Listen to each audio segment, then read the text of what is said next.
Well, I've been reading a lot of articles recently out there in the Straits Times, mainly about a lot of teachers battling with things like burnout, taking care of their own mental health, teachers wanting to take and being allowed to take now sabbatical leave, sort of just leaving the classroom. And, I really wonder, what is the main challenge that a teacher in this day and age faces? Really bearing in mind the post-pandemic stress as well. What do you think? I can think of a couple of major challenges. The first one is simply being able to keep pace with education reforms. And I think we have to realize that many teachers are being asked to reformulate teaching and learning in their classrooms in ways that they would never have been taught themselves when they were students. And of course, that's not always the easiest thing to do, because all of us, I guess, work from our own previous experiences. Yes. And that's what we're most comfortable with. So that's, I think, a major challenge. In other words, thinking about how to reformulate the way you teach, the way you learn. For example, how can you mainstream students with special needs? That's right. For example, how can you use assessments, tests and exams not just to get a score and get students onto the next level of schooling, but rather use your tests and exams in a more meaningful manner so as to help students take charge of their own learning and monitor their own learning, see where they're strong, where they're not so strong, and formulate their own learning strategies. But I guess it's a challenge because now teachers have to mentally rewire how they've been teaching for decades, probably. It's this process of not standing still, as it were, and of continually re-evaluating your teaching craft. A second major challenge is, of course, forming meaningful partnerships with students and their parents. Yes. And I guess this is probably a perennial bugbear for many teachers out there. But of course you may ask, isn't it common sense that parents and teachers ought to be working together in partnership? Yeah. And there's often a gap between ideals on the one hand and reality on the other. Here's where it gets tricky at times. For example, is it okay for parents to WhatsApp or to email teachers at 10 p.m. at night? And the Ministry of Education, on its part, has come up with guidelines for homeschool partnerships. And these guidelines advise parents not to expect immediate replies to their queries, and also to try and avoid communicating with their children's teachers after school operating hours have ended. But of course, it's not always practicable to expect this to happen all of the time. Not all parents have that luxury of being able to communicate with their children's teachers only during school operating hours. That's true, yeah. There's also another issue, which is potential blurring of the lines between parental responsibilities on the one hand and teachers' responsibilities on the one hand. Yeah. For example, is it okay for parents to have a say in which literature texts a teacher chooses? Is it okay for parents to object to the content in a particular text if they feel that that content isn't aligned with their personal beliefs or values? Yeah.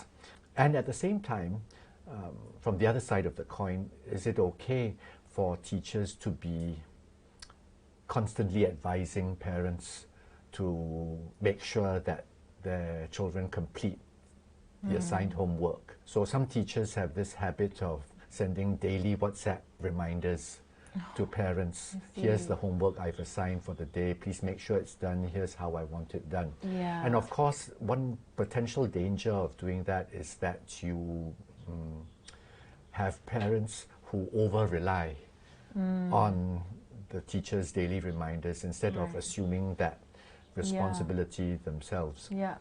So, Dharmik, do you remember what your relationship was like between your parents and teachers while you were studying?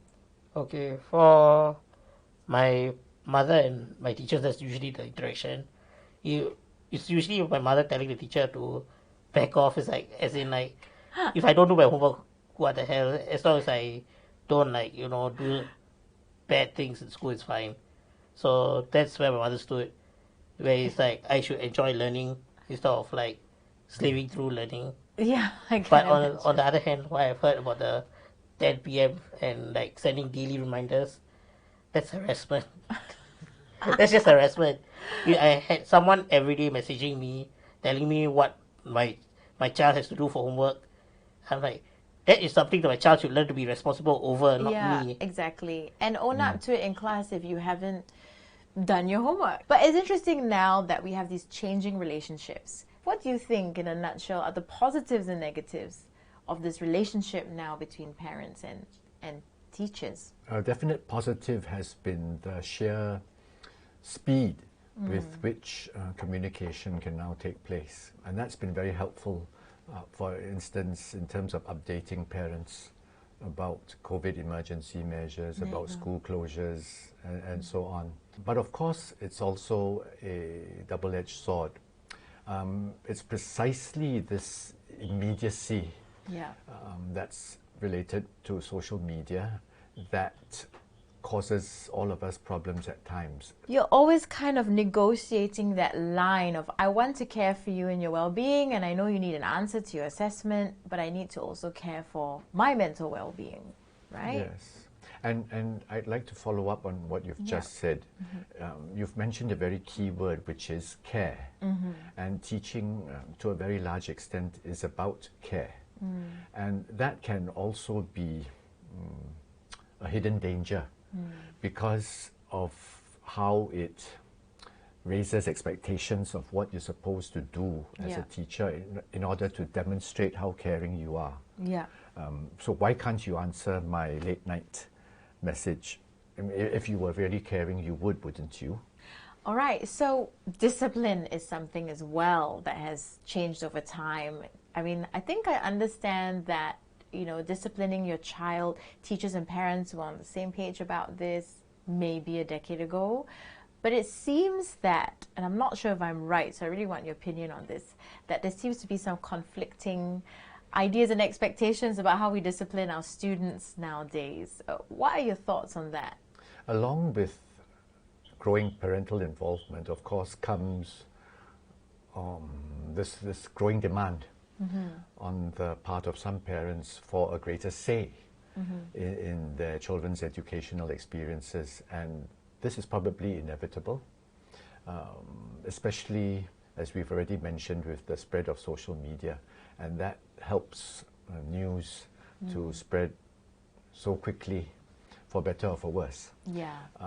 In terms of discipline, well, it appears that many of our schools have tried to move away from what some may consider harsher methods, such as corporal punishment, in the direction of more humanistic, if you like, approaches, such as counseling, Right. such as talking things through with students, trying to get them to see the need to empathize with others and not be excessively self-absorbed with their own emotions. It's also about, I think, trying to enable students to handle their own emotions and grow as individuals instead of relying on harsher forms of punishment. Yeah. But of course, since there's a diversity of parents out there with differing philosophies of how their children ought to be disciplined, there will invariably be points of dispute. Yes, sure. With regard to some of the punishments that are meted out to students. Yeah. Do you remember some of the punishments that you have gotten as a student? For me, it's usually either to stay back during recess to do homework I didn't do, or would be to do detention. But this is the stupidest thing I did. It's because I didn't file my work. Like, you know, all those done, like, work you've done, supposed to file it for school. I didn't bother. I was just like, put it in, close it, I'm done.